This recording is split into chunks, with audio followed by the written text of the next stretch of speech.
Hi friends, ಎಲ್ರಿಗೂ ನಮಸ್ತೆ. Vedic ಅಸ್ಟ್ರಾಲಜರ್ಗೆ ಸ್ವಾಗತ. ನಿಮಗೆ ಎಲ್ಲರೂ ಹೇಗಿದ್ದೀರಾ? ನಾನು ಚೆನ್ನಾಗಿದ್ದೀನಿ. ಐ ಹೋಪ್ ನೀವೆಲ್ಲರೂ ಚೆನ್ನಾಗಿದ್ದೀರಾ ಅಂತ ಅಂದ್ಕೊಂಡಿದ್ದೀನಿ. ಸ್ನೇಹಿತರೆ, ನಾನಿವಾಗ ಕನ್ಯಾ ರಾಶಿ ವರ್ಷ ಭವಿಷ್ಯವನ್ನು ತಿಳಿಸ್ಕೊಡ್ತಾ ಇದ್ದೀನಿ. 2026ನೇ ವರ್ಷ ಭವಿಷ್ಯ ಹೇಗಿದೆ ಅಂತ ನೋಡೋಣ. ಈ ವಿಡಿಯೋನ ಫಸ್ಟಿಂದ ಕೊನೆವರೆಗೂ ಸ್ಕಿಪ್ ಮಾಡದೆ ನೋಡಿ. ಇಷ್ಟ ಆದರೆ ಓಂ ಶ್ರೀ ಗುರು ರಾಘವೇಂದ್ರಾಯ ನಮಃ ಅಂತ ಒಂದು ಕಮೆಂಟ್ ಕೊಡೋದನ್ನು ಖಂಡಿತ ಮರಿಬೇಡಿ. ಹೊಸದಾಗಿ ನೋಡೋರು ಫಸ್ಟ್ ವೇದಿಕ್ ಅಸ್ಟ್ರಾಲಜರ್ಗೆ ಸಬ್ಸ್ಕ್ರೈಬ್ ಮಾಡ್ಕೊಳ್ಳಿ. ಪಕ್ಕದಲ್ಲಿ ಬೆಲ್ ಐಕನ್ ಪ್ರೆಸ್ ಮಾಡಿ. ನಾವು ಹಾಕೋ ಪ್ರತಿಯೊಂದು ವಿಡಿಯೋ ನಿಮಗೆ ನೋಟಿಫಿಕೇಶನ್ಗೆ ಬರುತ್ತೆ, ತಕ್ಷಣ ನೋಡ್ಬೋದು. ಸ್ನೇಹಿತರೆ, ಕನ್ಯಾ ರಾಶಿಯವರ 2026ನೇ ವರ್ಷದ ಭವಿಷ್ಯ ಅಂದರೆ ವರ್ಷ ಭವಿಷ್ಯ. ಸ್ವಾಭಾವಿಕವಾಗಿ ನಾವು ಯುಗಾದಿ ಹಬ್ಬವನ್ನು ಹೊಸ ವರ್ಷ ಅಂತ ಆಚರಣೆ ಮಾಡ್ತೀವಿ. ಪದ್ಧತಿ ಇದೆ. ಇದು ಮೊದಲಿನಿಂದಲೂ ಪಂಚಾಂಗದ ಪ್ರಕಾರ ಪೂಜೆ ಮಾಡಿ ನಮಗೆ ವರ್ಷ ಪ್ರಾರಂಭ ಆಗೋದೇ ಯುಗಾದಿ ಹಬ್ಬಕ್ಕೆ. ಆದರೆ ಇದು ಆಂಗ್ಲ ಹೊಸ ವರ್ಷ ಅಂತ ಹೇಳ್ತೀವಿ. 2026 ಆಂಗ್ಲ ಹೊಸ ವರ್ಷ ಅಂತ ಹೇಳ್ತೀವಿ. ಇದನ್ನು ಕೂಡ ಎಲ್ಲರೂ ಆಚರಣೆ ಮಾಡ್ತಾರೆ.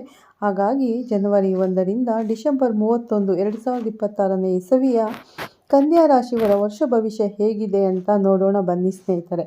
ಮೊದಲನೇದಾಗಿ ಪ್ರತಿಯೊಬ್ಬ ಸ್ನೇಹಿತರಿಗೂ ಅಂದರೆ ಪ್ರತಿಯೊಬ್ಬ ವೀಕ್ಷಕರಿಗೂ ಕೂಡ ಆಂಗ್ಲ ವರ್ಷದ ಹೊಸ ವರ್ಷ ಆರ್ಥಿಕ ಶುಭಾಶಯಗಳನ್ನು ತಿಳಿಸ್ತಾ, ಕನಸು ಪ್ರತಿಯೊಬ್ಬರಿಗೂ ಇರುತ್ತೆ. ಅದನ್ನು ನನಸು ಮಾಡಿಕೊಳ್ಳೋದಕ್ಕೆ ಒಳ್ಳೆ ಕಾಲ ಅನ್ನುವಂಥದ್ದು ಬರಬೇಕು. ಕನ್ಯಾ ರಾಶಿಯವರಿಗೆ ಆ ಕಾಲ ಪ್ರಾಯಶಃ ಬಂದಂತಾಗಿದೆ. ಭಗವಂತನ ಆಶೀರ್ವಾದ, ಭಗವಂತನ ಕೃಪಾ ದೃಷ್ಟಿ ಅನ್ನುವಂಥದ್ದು ಕನ್ಯಾ ರಾಶಿಯವರ ಮೇಲೆ 2026ರಲ್ಲಿ ಬೀಳಲಿಕ್ಕೆ ಶುರುವಾಗ್ತಾ ಇದೆ. ಪ್ರಥಮವಾದಂತಹ ವಿಚಾರ ಏನಂತಂದರೆ, ಸದ್ಯಕ್ಕಂತೂ ಕನ್ಯಾ ರಾಶಿಯವರಿಗೆ ಗುರುಬಲ ಇಲ್ಲ. ಆದರೆ ಕನ್ಯಾ ರಾಶಿಯವರಿಗೆ ಜೂನ್ 2ನೇ ತಾರೀಕಿನಿಂದ ಬಹಳ ಬಲಿಷ್ಠವಾಗಿರ್ತಕ್ಕಂಥ ಗುರುಬಲ ಪ್ರಾಪ್ತಿಯಾಗ್ತಾ ಇದೆ. 12 ವರ್ಷಕ್ಕೆ ಒಮ್ಮೆ ಲಾಭಸ್ಥಾನಕ್ಕೆ ಬರುವಂತಹ ಗುರು ಕನ್ಯಾ ರಾಶಿಯವರಿಗೆ ಈ ವರ್ಷ ಬರ್ತಾ ಇದೆ. 12 ವರ್ಷಕ್ಕೆ ಒಂದು ಸಲ ಬರ್ತಾರೆ ಅಷ್ಟೇ ಅವರು ಲಾಭಸ್ಥಾನಕ್ಕೆ. ಕನ್ಯಾ ರಾಶಿಗೆ ಅದು ಇದೇ ವರ್ಷ ಲಾಭಸ್ಥಾನ ಅಂದರೆ ಹೌಸ್ ಆಫ್ ಗೈನ್ ಅಂತ ಹೇಳ್ತಾರೆ. ಏಕದಶ ಸ್ಥಾನ. ನಾವು ಪೂಜೆ ಮಾಡಿಸಬೇಕಾದರೆ ಕೆಲವೊಂದು ಮಂತ್ರಗಳು, ಸಂಕಲ್ಪ ಇದೆಲ್ಲ ಹೇಳಬೇಕಾಗುತ್ತೆ ಸ್ನೇಹಿತರೆ. ಯಾವ ಗ್ರಹ ಶುಭ ಸ್ಥಾನಕ್ಕೆ ಬರ್ತಾ ಇದ್ದಾರೆ ಅಂತ ನೋಡೋದಾದರೆ, ಅತ್ಯಂತ ಅತಿಶಯ ಶುಭ ಏಕಾದಶ ಸ್ಥಾನ ಫಲ ಸಿದ್ಧಾರ್ಥಂ ಅಂತಂ ಸಂಕಲ್ಪ ಮಾಡ್ತೀವಿ. ಯಾವ ಗ್ರಹಗಳು ಎಲ್ಲಾದರೂ ಇದ್ಕೊಂಡು ಹೋಗಲಿ, ಆದರೆ 11ನೇ ಮನೆ ಇದ್ದಾಗ ಏನು ಫಲ ಕೊಡ್ತಾರೋ ಆ ಫಲ ಕೊಡಲಿ ಅಂತ ದೇವರನ್ನು ಪೂಜೆ ಮಾಡ್ತೀವಿ. ಅಂತ 11ನೇ ಸ್ಥಾನದ ಫಲವನ್ನು ಕೊಡಲಿಕ್ಕೆ ಕನ್ಯಾ ರಾಶಿಯವರಿಗೆ ಗುರು ಸಜ್ಜಾಗಿದ್ದಾರೆ. ಜೂನ್ 2ನೇ ತಾರೀಕು ರೆಡಿಯಾಗಿಬಿಡಿ. ನಿಮ್ಮ ಜೀವನದ ಗೋಲ್ಡನ್ ಡೇಸ್ ಪ್ರಿಪೇರ್ ಆಗಿ. ಕನ್ಯಾ ರಾಶಿಯವರು, ನಾನು 12 ವರ್ಷಕ್ಕೆ ಒಂದು ಸಲ ಅನ್ನಲ್ಲ, ಒಟ್ಟು 12 ರಾಶಿಗಳಿಗೆ ಒಂದೊಂದು ರಾಶಿಗೆ ಗುರು ಒಂದೊಂದು ವರ್ಷಕ್ಕೆ ಬದಲಾವಣೆ ಆಗೋದು 1 ವರ್ಷ ಬೇಕು. ಗುರು ಒಂದು ಮನೆ ಬದಲಾವಣೆ ಆಗೋಕ್ಕೆ ಅದೇ ಶನಿಗೆ 2.5 ವರ್ಷ ಬೇಕು. ಅದೇ ರಾಹು ಕೇತುಗಳಿಗೆ 18 ತಿಂಗಳು. ಆದರೆ 1.5 ವರ್ಷ ಶುಕ್ರನಿಗೆ, 30ರಿಂದ 60 ದಿನ ಸೂರ್ಯನಿಗೆ 1 ತಿಂಗಳು, ಕುಜನಿಗೆ 45ರಿಂದ 60 ದಿನ, ಬುಧನಿಗೆ 14 ದಿನದಿಂದ 28 ದಿನ, ಇನ್ನು ಚಂದ್ರನಿಗೆ 2.5 ದಿನ. ಇದು ಗ್ರಹಗಳ ಬದಲಾವಣೆ ಆಗೋದಕ್ಕೆ ತಗೊಳ್ಳುವಂಥ ಸಮಯ ಸ್ನೇಹಿತರೆ. ಈಗ ನೋಡಿ, ಕನ್ಯಾ ರಾಶಿಗೆ ಅಧಿಪತಿ ಯಾರು ಅಂತಂದರೆ ಬುಧನಿಗೆ ಶನಿ ಮಿತ್ರ. ಹಾಗಾಗಿ 7ನೇ ಮನೆಯಲ್ಲಿ ಶನಿ ಇದ್ದರೂ ಕೂಡ ದೊಡ್ಡ ಬಾಧೆ ಇಲ್ಲ. ಶನಿ ದೃಷ್ಟಿ ನಿಮ್ಮ ರಾಶಿ ಮೇಲೆ ಇದೆ. ಆದರೂ ನಿಮಗೇನು ಭಯ ಇಲ್ಲ. ಯಾಕಂದರೆ ನಿಮ್ಮ ರಾಶಿಯಾಧಿಪತಿ ಬುಧನಿಗೆ ಅವನು ಮಿತ್ರತ್ವ. ಇದೊಂದು ಪ್ಲಸ್ ಪಾಯಿಂಟ್. ಸರಿ, ಹಾಗಿದ್ರೆ ಈ ವರ್ಷ ಮೇಜರ್ ಆಗಿ ಬದಲಾವಣೆ ಆಗುವಂಥದ್ದು ಕೇವಲ ಗುರು ಮಾತ್ರನೇ. ಇನ್ನೊಂದು ಡಿಸೆಂಬರ್ ಅಲ್ಲಿ ಬದಲಾವಣೆ ಆಗುತ್ತೆ. ರಾಹು ಕೇತುಗಳು ಅದು ನೆಕ್ಸ್ಟ್ ಇಯರ್ ಭವಿಷ್ಯ ಕೊಟ್ಟು 2027ಕ್ಕೆ. ಈಗ ನಾವು ಕುಲಂಕುಷವಾಗಿ ನೋಡಬೇಕಾಗಿರೋದು ಒಂದು 12ನೇ ಮನೆ ಕೇತು, 6ನೇ ಮನೆ ರಾಹು, 7ನೇ ಮನೆ ಶನಿ, 11ನೇ ಮನೆ ಗುರು. ಈ 4 ತುಂಬ ಇಂಪಾರ್ಟೆಂಟ್. ಹಾಗಾಗಿ ವಿವರವಾಗಿ ನೋಡೋದಾದರೆ, ಮೊದಲನೆಯದಾಗಿ ಕನ್ಯಾ ರಾಶಿಯವರಿಗೆ ಎಜುಕೇಷನ್ ಹೇಗಿರುತ್ತೆ? ಅತ್ಯಂತ ಲಾಭದಾಯಕವಾಗಿರುತ್ತೆ. ಈ ವರ್ಷ ನಿಮ್ಮ ಜೀವನದಲ್ಲಿ ಎಂದೂ ಕಾಣದೇ ಇರತಕ್ಕಂಥ ಮೆಮೊರಿ ಪವರ್, ಎಂದೂ ಕಾಣದೇ ಇರತಕ್ಕಂಥ ಜ್ಞಾನ ವೃದ್ಧಿಯಾಗುತ್ತೆ. ಪಾಸಿಟಿವ್ ಮೈಂಡ್ ಇನ್ಕ್ರೀಸ್ ಆಗುತ್ತೆ ಸ್ನೇಹಿತರೆ. ಅಂದರೆ ಪಾಸಿಟಿವ್ IQ ಇನ್ಕ್ರೀಸ್ ಆಗುತ್ತೆ.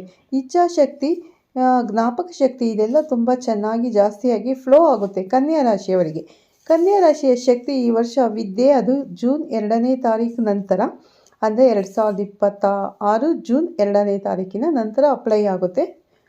ಮತ್ತು ವಿದ್ಯೆಯಲ್ಲಿ ನೀವು ಯಾವುದಾದರೂ ದೊಡ್ಡ ಸ್ಥಾನಕ್ಕೆ ಹೋಗಬೇಕು, ಒಂದು UPSC ಎಕ್ಸಾಮ್ ತಗೋಬೇಕು, ಒಂದು KS ಪಾಸ್ ಮಾಡಬೇಕು, ಒಂದು ಗೌರ್ಮೆಂಟ್ ರಿಲೇಟೆಡ್ ಎಕ್ಸಾಮ್ ಬರೀಬೇಕು, ಅಥವಾ ಕ್ಲಾತ್ ಅಂದರೆ ನೀಟ್ ಜೆ ಎ ದೊಡ್ಡ ದೊಡ್ಡ ಜಾಗಗಳಲ್ಲಿ ಓದಬೇಕು, ವಿದ್ಯಾಭ್ಯಾಸ ಮಾಡಬೇಕು, ವಿದೇಶದಲ್ಲಿ ವಿದ್ಯಾಭ್ಯಾಸ ಮಾಡಬೇಕು ಅನ್ನೋರಿಗೆಲ್ಲರಿಗೂ ಕೂಡ ಕನಸು ನನಸಾಗುವಂಥ ವರ್ಷ.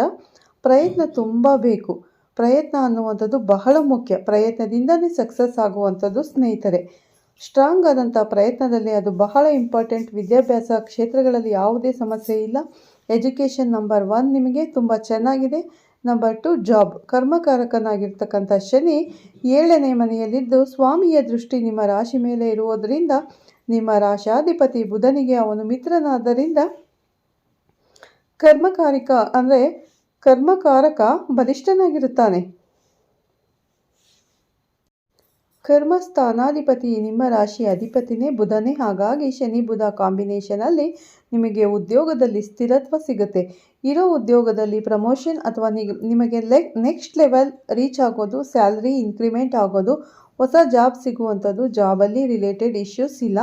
ಜೂನ್ 2ನೇ ತಾರೀಕು ನಂತರ ಜಾಬ್ ಚೇಂಜ್ ಮಾಡೋದು ತುಂಬಾ ಒಳ್ಳೆಯದು.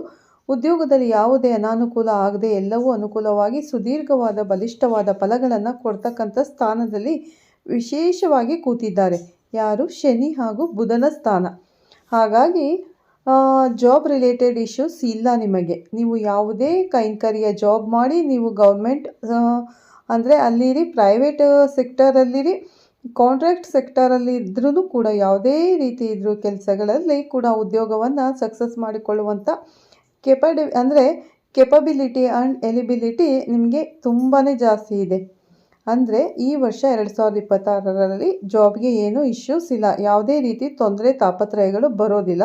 ಇನ್ನು ಮುಂದೆ 3ನೇ ವಿಚಾರ ಬಿಸ್ನೆಸ್, ವ್ಯಾಪಾರ. ನಿಮ್ಮ ರಾಶಾಧಿಪತಿನೇ ವ್ಯಾಪಾರಕಾರಕ ಬುಧ.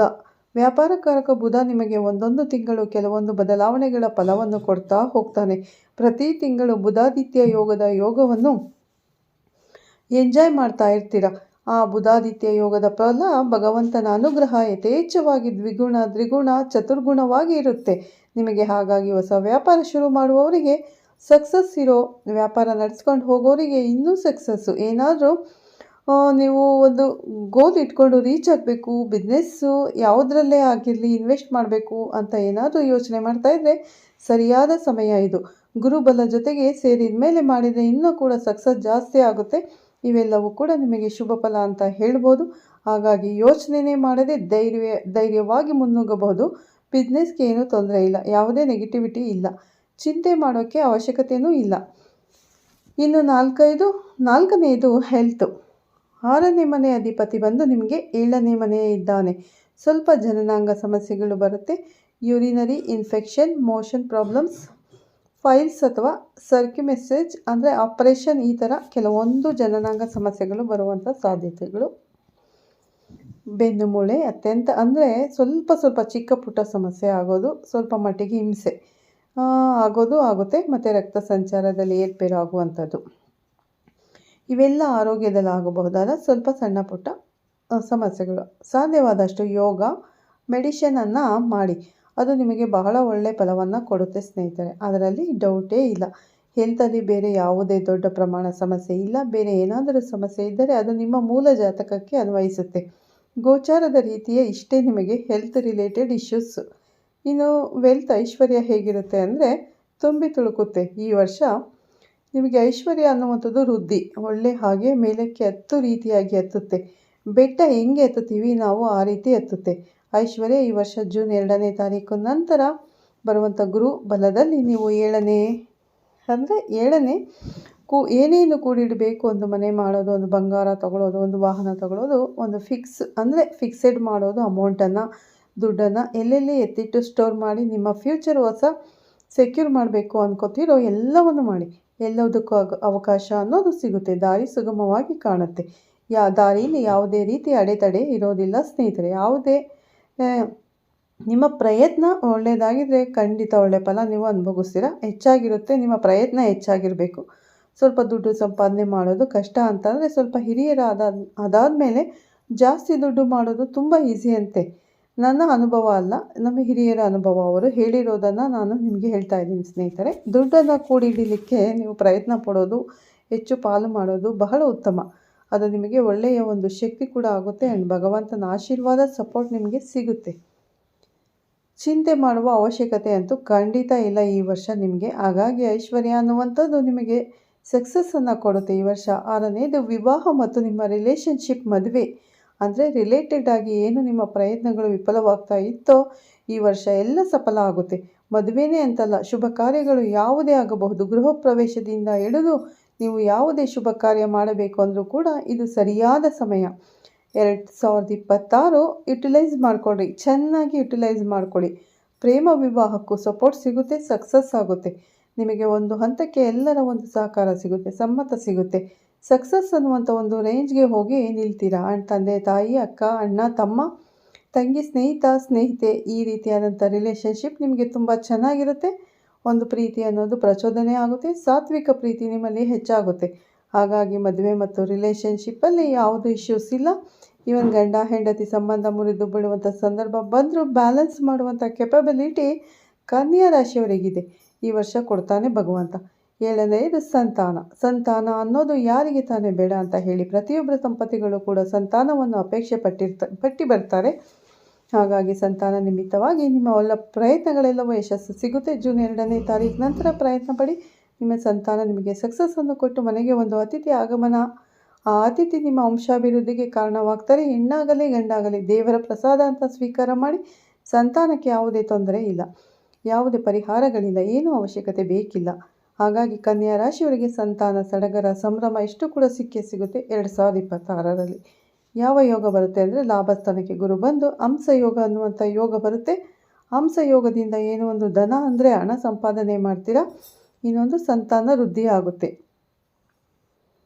ಈ ಸಮಯದಲ್ಲಿ 2020 ಅತ್ಯಂತ ಶ್ರೇಷ್ಠ ಸಮಯ. ಈ ಸಮಯದಲ್ಲಿ ನೀವು ಪ್ರಯತ್ನ ಪಡಿ, ಖಂಡಿತವಾಗ್ಲೂ ಮನೆ ಮಾಡ್ತೀರಾ, ಗೃಹ ಪ್ರವೇಶ ಖಂಡಿತ ಮಾಡ್ತೀರಾ ಸ್ನೇಹಿತರೆ. ಚಿಕ್ಕದಾಗಿ ಮಾಡ್ತಿರೋ ದೊಡ್ಡದಾಗಿ ಮಾಡ್ತಿರೋ ಅದು ಒಟ್ಟಿನಲ್ಲಿ ನಿಮಗೆ ಗೃಹ ಭಾಗ್ಯ ಅನ್ನುವಂಥದ್ದು ಕನ್ಯಾ ರಾಶಿಯವರಿಗೆ ಸಿಗ್ತಾ ಇದೆ. ಅದರಲ್ಲಿ ಡೌಟೇ ಇಲ್ಲ, ಚಿಂತೆ ಮಾಡೋ ಅವಶ್ಯಕತೆಯೇ ಇಲ್ಲ. ಪರಿಹಾರ ಏನಾದರೂ ಇದ್ದರೆ ಒಂದು ಶನಿ ಶಾಂತಿ ಮಾಡ್ಕೋಬೇಕಾಗುತ್ತೆ. ಯಾಕಂತಂದರೆ ಏನಾದರೂ ಶನಿ ದೃಷ್ಟಿ ನಿಮ್ಮ ಮೇಲೆ ಇರೋದ್ರಿಂದ ಶನಿ ಶಾಂತಿ ಮಾಡ್ಕೋಬೇಕಾಗುತ್ತೆ. ಇನ್ನು ಲಕ್ಕಿ ಕಲರ್ ಯಾವುದಂದರೆ ನಿಮಗೆ ಹಸಿರು, ನೀಲಿ ಮತ್ತು ಬಿಳಿ.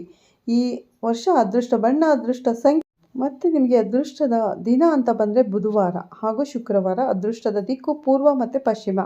ಅದೃಷ್ಟದ ದೇವರು ಮಹಾವಿಷ್ಣು ಹಾಗೂ ದೇವಿ.